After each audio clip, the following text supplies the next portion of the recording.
আমি দেবভক্ত না।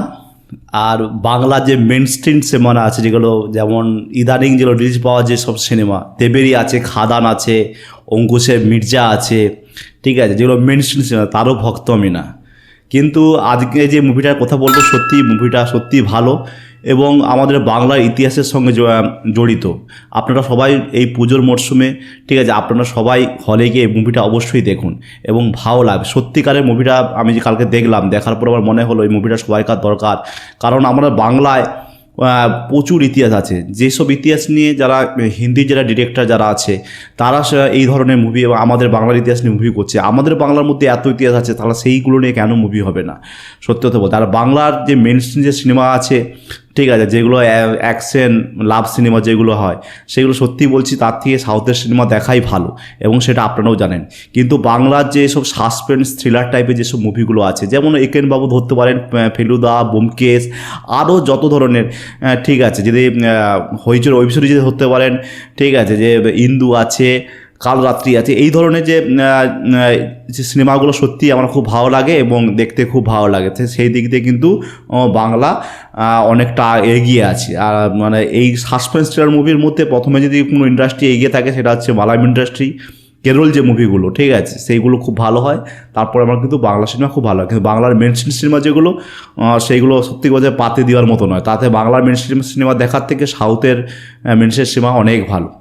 নমস্কার দর্শক বন্ধুরা, আমি চন্দন, ফিল্মি চন্দন চ্যানেলে স্বাগত। আজকে যে মুভি নিয়ে কথা বলবো সেই মুভিটা হচ্ছে আমাদের বাংলার রবিনহুড বলা যেতে পারে, রঘু ডাকাত। হ্যাঁ, দেব আর ইদিগে পাল মুখ্য চরিত্র আছে। এদের আরও অনেক ভালো অভিনেতা আছে, এদের অভিনয় করা, ঠিক আছে, রঘু ডাকাত, যেটা সত্যি সত্যি খুব সুন্দর সিনেমা যাকে বলে।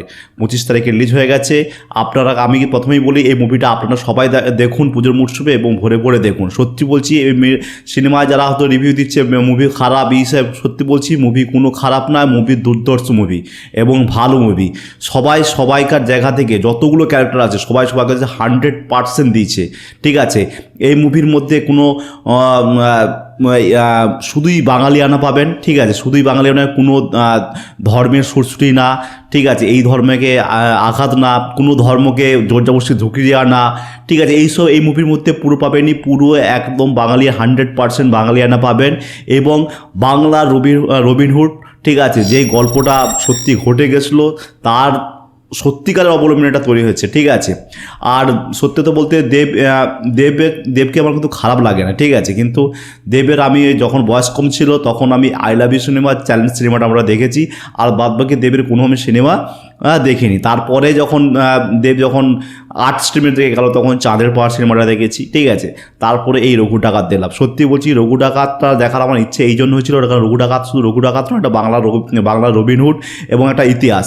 সেই জন্য সেই কিউরিয়াসিটি নিয়ে এই মুভিটা দেখলাম এবং দেখার পর আমার সত্যি বলছি দুর্ধর্ষ লাগেছে। আচ্ছা, প্রথমে বলি, এই মুভিটার বেসটা হচ্ছে যে যখন ইস্ট ইন্ডিয়া কোম্পানি সেই সময় ভারতে আসে এবং জোর জবরদস্তি তখনকার যা সময়কার যে জমিদার আছে তাদের সঙ্গে হাত মিলিয়ে যে জমিতে চাষ হতো, ধান বা যে কোনো সবজি চাষ হতো, সেসব উর্বর জমিকে, ঠিক আছে, জোর করে জমিদাররা চাষ করাতো, নীল চাষ করাতো এবং তাদের কাছ থেকে বেশি খাজনা নিত এবং কাছ থেকে ইস্ট ইন্ডিয়া কোম্পানি যারা ছিল, যারা ইংরেজরা ছিল, তাদের হাতে দিয়ে দিত, তারা বাইরে ইংল্যান্ডে সেটাকে এক্সপোর্ট করতো, ঠিক আছে। সেই সময়কার কথা এটা 1859 1860, ঠিক আছে, সেই সময়কার এটা কথা, ঠিক আছে, এই সময়কার প্রেক্ষাপটে এটা তৈরি হয়েছে। তখন অত্যাচারী জমিদাররা যখন গরিব কৃষকদের উপর জোর জবরদস্তি করে বেশি করে খাজনা আদায় করতো এবং ইংরেজদের, ইস্ট ইন্ডিয়া কোম্পানি বা ইংরেজদের ইনফ্লুয়েন্সে যখন নীল চাষ করাতে, উর্বর জমিতে নীল চাষ করা বাধ্য হয়েছিল, সেই সময়কার তখন যে অত্যাচার তাদের বিরুদ্ধে রুখে দাঁড়িয়েছিল একজন গরিব চাষির ছেলে, যে তার বাবার উপরে সেম অত্যাচার হয়েছিল। সে দৃঢ় প্রতিজ্ঞ হয়েছিল যে আমি এইসবের উপরে রুখে দাঁড়াবো এবং এইসব ধ্বংস করেই ছাড়বো। সেই ছেলে পরে যখন তার বাবাকে সম্মুখে সবাইকার সামনে, ঠিক আছে, নীল চাষ করতে যখন সে নীল চাষ করে জোর জবরদস্তি, তখনকার সেই সময়কার যে অত্যাচারী জমিদার মহেন্দ্র বর্মন তাকে জনসম্মুখে ফাঁসি দিয়েছিল। সেই ছেলে দৃঢ় প্রতিজ্ঞ হয় যে আমার বাবা যেমনভাবে ফাঁসি হয়েছে সে আর কাউকে এরকম অত্যাচারিত হতে দেবে না। তার এই অত্যাচারের হাত থেকে বাঁচাবে এবং কাউকে ফাঁসি হতে দেবে, কারো যেন নির্মূল আরও কারো বা কোনো ছেলে যা এরকম তার চোখের সামনে তার বাবাকে এরকম না ফাঁসি দিতে দেখে, সে দৃঢ় প্রতিজ্ঞ হয় এবং সে তার মা তাকে সেই শক্তপুক্ত তৈরি করে এবং পরে সে গরিবের ভগবান, গরিবের হর্তাকর্তা বিধাতা যে বড়লোকদের কাছে মানে জমিদারের কাছে যে লুট করে যে গরিবকে বিতরণ করে, সেই পরে হয়ে গেছিল রঘু ডাকাত। ঠিক আছে, এই রঘু ডাকাত এখানে আছে। এখানে রঘু ডাকাত এবার বলি চরিত্র, এখানে চরিত্র বলতে মুখ্য চরিত্র আছে রঘু ডাকাত, দেব অধিকারী, দীপক অধিকারী যে দেব বলে পরিচিত। ঠিক আছে, দেব এই মুভিতে তার 100% দিচ্ছে এবং আমি দেবের ফিজিক্স যেহেতু ভালো, ঠিক আছে, লুকটাও সেরকম, ঠিক আছে, আগেছে সেরকম বলে মানে একবার রঘু ডাকাত বলে পারে। ঠিক আছে, আচ্ছা, এইতে মহেন্দ্র বর্মন এই মুভির সবথেকে প্লাস পয়েন্ট এবং সবথেকে ভালো যদি কেউ অভিনয় করে থাকে, ঠিক আছে, যাকে যদি রেটিংয়ে বলা হয় 10-এ 10 যেতে পারে, সেটা হচ্ছে মহেন্দ্র বর্মন, অনির্বাণ ভট্টাচার্যের অভিনয় নিয়ে তো কোনো কথা হবে না। ঠিক আছে, এরা ভার্সেটাইল অ্যাক্টর এবং ভার্সেটাইল তার বিভিন্ন কলাকৌশল দিক আছে। ঠিক আছে, তবে বর্তমান সময়ে সে যা করে বেড়াচ্ছে বা সে যা করতেছে তার উপরে ভিত্তি করে একটু খারাপ লাগবে। আপনি যখন একটা মানুষকে যদি খারাপ চোখে দেখেন, সে যতই ভালো কাজ করুক না কেন, তার জন্য সেটা খারাপই লাগবে। ঠিক আছে, সেই রকমই বর্তমান সময়ে সে যে তার হোলি কলেজে যে ব্যান্ড আছে, সেই ব্যান্ডটা একটা কন্ট্রোভার্সি, সে মানে সনাতনী দিলে এসে গেছে সনাতনী। ঠিক আছে, এই যে সনাতন নিজেও একটা হিন্দু হয়ে যারা সনাতনী তাদেরকে এই ধরনের একটা মানে একটা রহস্যের হাতে দেখা, সেটা একটা খারাপ লাগে। ঠিক আছে, সেটা তার যারা ফ্যান আছে, যারা সত্যিকারের ফ্যান আছে, ঠিক আছে, বা হিন্দু ফ্যান যারা আছে, যারা সনাতনী আছে, তাদের চোখে অনির্বাণ অনেকটাই ছোট হয়ে গেছে। তাই এরকম উল্টোপাল্টা না কাজ করে নিজের অভিনয়ের দিক দিয়ে যদি দেখায় এবং দর্শকদের মন জয় করবে, কারণ অনির্বাণ চট্টোপাধ্যায়, ঠিক আছে, one of the finest actor. ঠিক আছে, এখনকার যদি এত জায়গা যাবে সব রকম অভিনয় সেই করতে পারে। আচ্ছা, তার সঙ্গে সঙ্গে আছে ইধিকা পাল। ঠিক আছে, ইধিকা পাল আছে এখানে, ইধিকা পাল এখানে নায়িকার চরিত্র করছে, অভিনয় করছে, নামটা মনি হবে। এবং তার সঙ্গে সঙ্গে আছে সোহিনী সরকার আছে।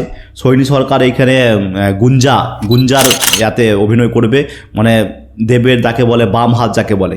ঠিক আছে, এবং দেবকে সে এবার বইয়ের মধ্যে অনেক ড্রামা আছে, দেবকে সে ভালোবাসতো, পরে সে ইদিকা পালকে ভালোবাসবে, সে অনেক রকম ড্রামা আছে। ঠিক আছে, আচ্ছা, তার সঙ্গে সঙ্গে অনেক দিন পরে, ঠিক আছে, আবার মেন স্ট্রিম সিনেমায় আমরা দেখতে পাই রূপা গাঙ্গুলি। এবং রূপা গাঙ্গুলি যতটুকু অভিনয় করে, যেহেতু এত দুঃখী অভিনেত্রী, ঠিক আছে, যতটুকু অভিনয় করেছে বইয়ের মধ্যে, ঠিক আছে, সর্দারনি চরিত্রে আছে, মানে দেবের মায়ের চরিত্রে আছে, অসাধারণ পারফরমেন্স। যতটুকু যখনই স্ক্রিন প্রেজেন্স আসবে তখনই আপনাদেরকে খুব ভালো লাগবে।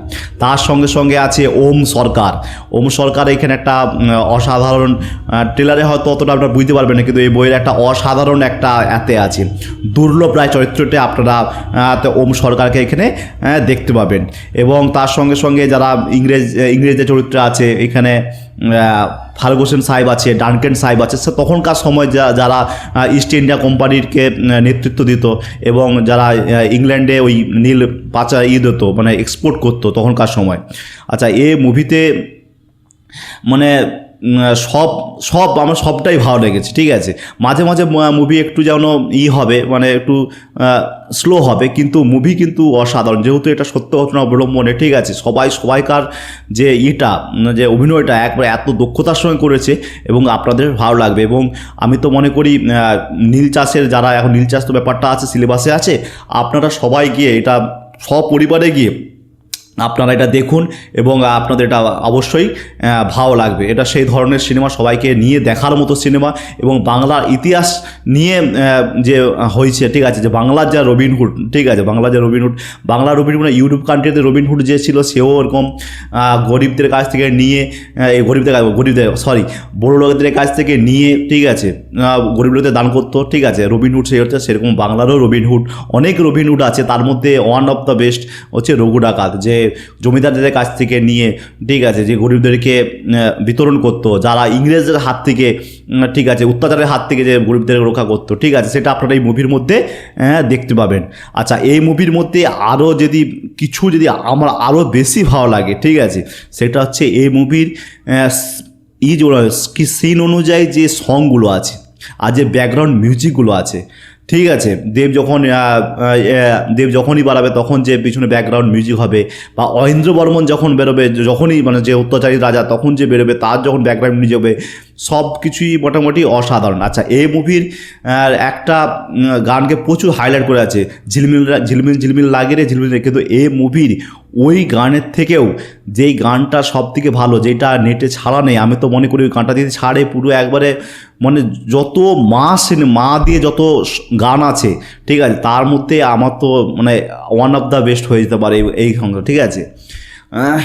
আর একটা যে মা দিয়ে, আমার তো সত্যি মা দিয়ে অনেক গান আছে, ঠিক আছে। মা দিয়ে যদি বাংলায় কোনো গান আমার ভালো লাগে, ঠিক আছে, সেটা হচ্ছে মা আমি মা আমি তোমারই খোকা, যেটা একটা খোকা বাবু একটা সিরিয়াল হতো, সেই সিনেমার যে গানটা সেটা খুব ভালো লাগতো, কিন্তু সেটাও ভালো গান। কিন্তু এই সিনেমার যে যখন দেবের যখন মা মারা যাবে, ঠিক আছে, যখন তাকে মেরে দেওয়া হবে, যখন দেব সেখানে উপস্থিত হবে, তখন যে আস্তে আস্তে ওই প্রেক্ষাপট হবে, তার সঙ্গে সঙ্গে যে পিছনে যে গানটা হবে, মা গো মা তুমি চুপ থেকো না, এই যে গানটা, আমি বলছি আপনাদের উপরে চোখ দিয়ে, আপনারা যদি সত্যি মাকে যদি একটু ভালোবাসেন সবাই, আপনার চোখ দিয়ে জল বেরিয়ে যাবে, এত সুন্দর গানটা, আমার তো খুব ভালো লেগেছে।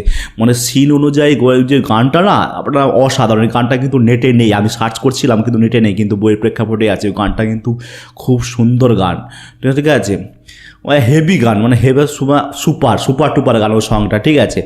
আর তার মধ্যে বইয়ের মধ্যে কিছু ভালো কথাও আছে যেটা আপনাদের বিশেষ দৃষ্টি আকর্ষণ করবে, ঠিক আছে। যেমন রূপা গাঙ্গুলি যেমন বলবে, ঠিক আছে, মানে দেবের মা যে সর্দারনি, সে বলবে তুমি কি নিয়ে এসছো সেটা বড় কথা নয়, তুমি কী দিয়ে গেলে সেটাই বড় কথা। মুভির মধ্যে অনেক ভালো ভালো ডায়লগ আছে, ঠিক আছে। আমার সত্যি বলছি অনেক দিন পরে একটা সত্যি বাংলা ভালো সিনেমা দেখলাম। অবশ্যই আপনারা এই সিনেমাটা হলে গিয়ে দেখুন, এবং আপনাদের কেমন লাগলো আমাকে অবশ্যই কমেন্টে জানাবেন। এবং আপনি তো জানেন, যারা মুভির রিভিউ দেখে সিনেমা দেখতে পছন্দ করেন, তারা অবশ্যই আমার চ্যানেলটা সাবস্ক্রাইব করে না। আর ভালো থাকবেন, সুস্থ থাকবেন, ভালোভাবে পুজো কাটাবেন, আর বাঙালি হয়ে বাংলা ক্রিয়েটারদের সাপোর্ট করবেন, আর বাঙালিদের সাপোর্ট করবেন। নমস্কার।